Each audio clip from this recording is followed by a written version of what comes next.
Alors bonjour, dans cette vidéo on va voir comment utiliser efficacement la messagerie avec Ines.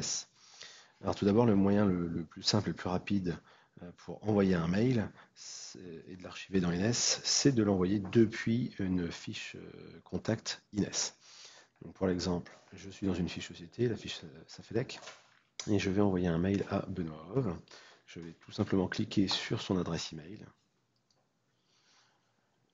J'arrive en mode rédaction d'email. Je peux mettre un objet.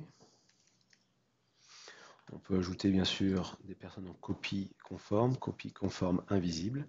La petite étoile, c'est pour aller chercher des contacts favoris que vous auriez mis en favoris. Il suffit de cliquer sur la personne, elle se retrouve ici, on valide. Et voilà. Ensuite, on saisit son message.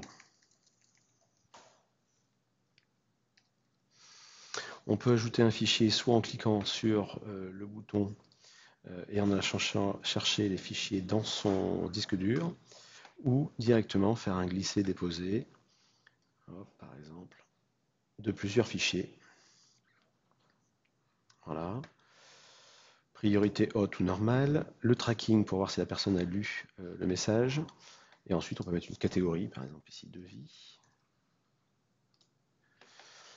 On peut rattacher ça à une affaire. Ou encore, donc les affaires sont au début, ou encore tout à la fin, les contrats. Une campagne marketing, une réclamation, un ticket. Et on n'a plus qu'à faire envoyer. Si on n'a pas terminé, on peut l'enregistrer en brouillon. Là, je vais directement l'envoyer.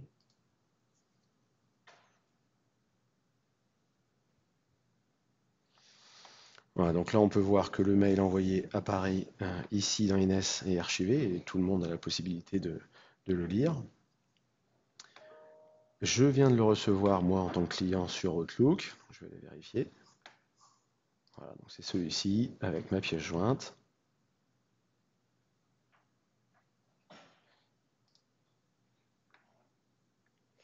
Voilà. Et maintenant, on va voir à l'inverse. Classer un email depuis Outlook vers Ines. Donc là, je vais passer par une autre messagerie. Rédiger un message.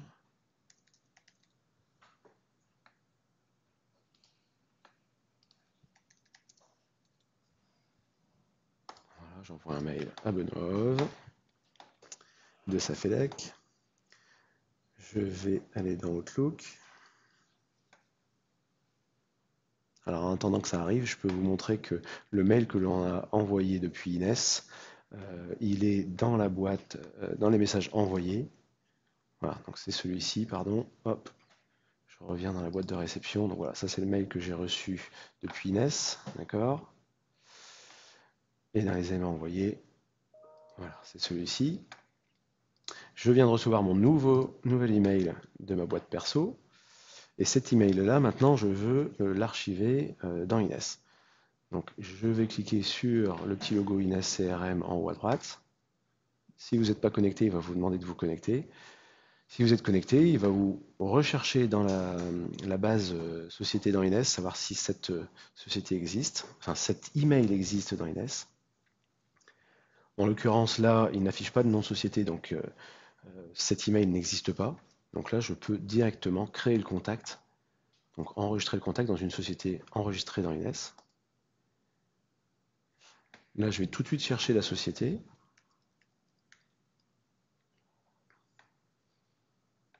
Voilà, c'est ici Origo. Et je vais compléter. Donc là, je vais mettre monsieur. Je corrige. C'est un décisionnaire. Gérant. Je vais mettre direction. Je n'oublie pas les espaces pour le numéro de téléphone.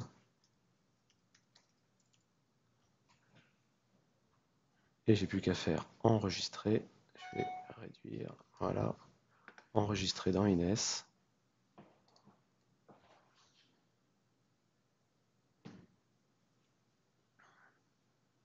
Voilà, les informations sont bien enregistrées. Si je retourne sur Ines, je vais voir la société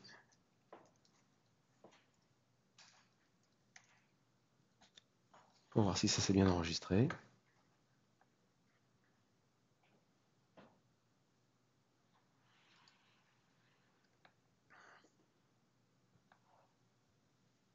Voilà, donc j'ai enregistré le contact. Alors on a vu que comme le contact existait déjà, mais il n'avait pas l'adresse email, il a créé un deuxième contact. Donc là c'est tout simple, on va fusionner les deux contacts. Donc je rentre dans ce contact-là.